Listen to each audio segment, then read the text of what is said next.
Kennedy. Professor, congratulations. I believe you testified that you think the Constitution should be interpreted according to its original public meaning. Is that right? Yes, Senator. What does original public meaning mean?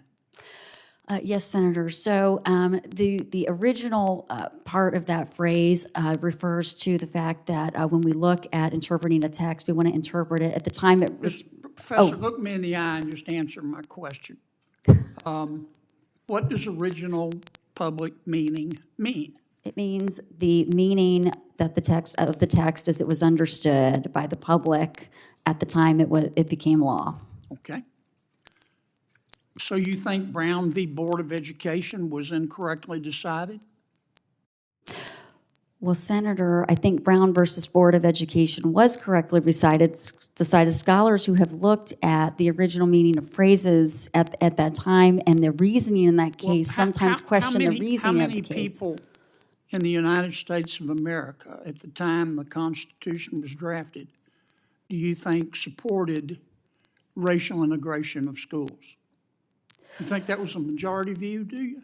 Well, Senator, but first, Professor, do you think that was a majority view? Do you think most Americans at the time the Constitution was drafted supported integration of public schools, racial integration? well, Senator, I don't know as a sociological matter what percentage of people thought what at that time. I should point out that when we got to Brown versus Board of Education, of course, there had been several fundamental amendments to the— But isn't that inconsistent with your statement that you have to interpret it according to original public meaning? Well, what about the 14th Amendment and the 13th Amendment and the 15th Amendment? So original public meaning would mean with those— Well, that would mean we would interpret those amendments and those protections with the understanding of the text and structure at the time those amendments were ratified, which is different, of course, in the 19th century. Let's go back to Brown v. Board.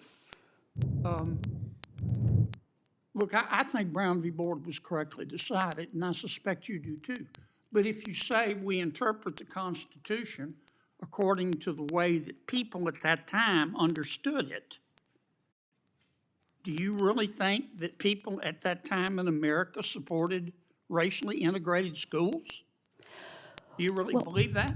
Well, Senator, I think at the time of the ratification of the 13th, 14th Amendment, and 15th, all which have— But do you think people at that time supported integrated schools? Well, Senator, on that particular question, I don't know it as a policy matter whether they were thinking about that particular issue. I think they certainly understood that the 14th Amendment, for which a massive part of this country essentially lost lives fighting the Civil War, certainly understood it to require racial equality. You're not answering my question. I'm just trying to understand how you think.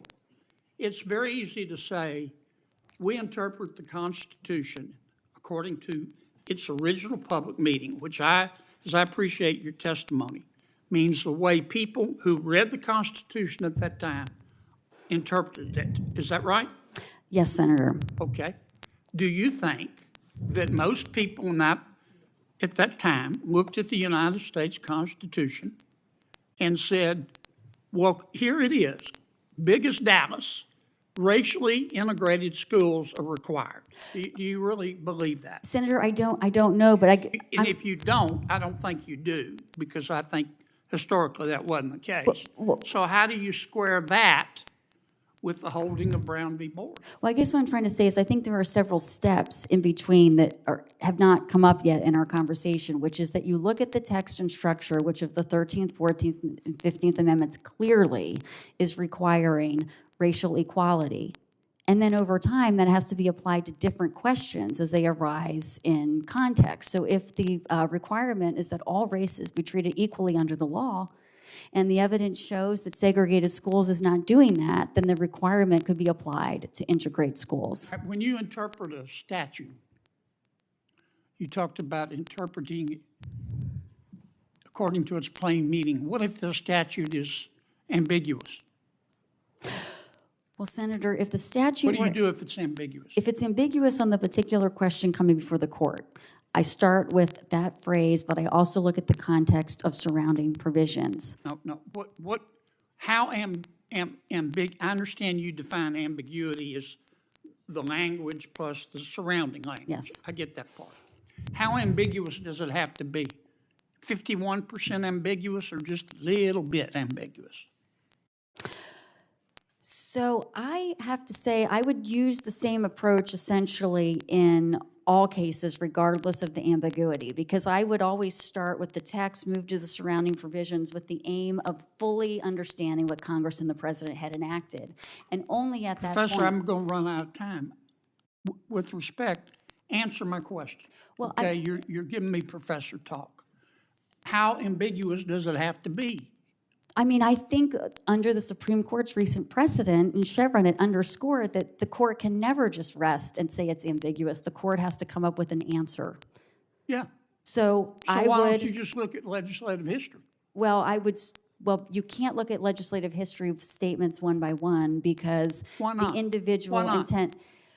Well, Senator, with respect, because this body has its role in our system as an institution, not one by one. So your personal understanding of the law doesn't matter. This will be my last question. I'm sorry. Coons went way over. So you're telling me that it doesn't help you at all to go through and look at the congressional record or read the committee reports or any of that? You don't think that's helpful in interpreting what a statute means? It depends on the way in which it's being read. If it gives helpful statutory history, if it helps to refer to other portions of context, sure, but not to give it legally binding impact in and of itself. I would always be looking at a broad range of sources and use each of these statements as just one piece of evidence about what people understood the statute to mean at the time. So no, I would never take a piece of legislative history in isolation and give it legal impact. Thank you, Madam Chair. Thank you.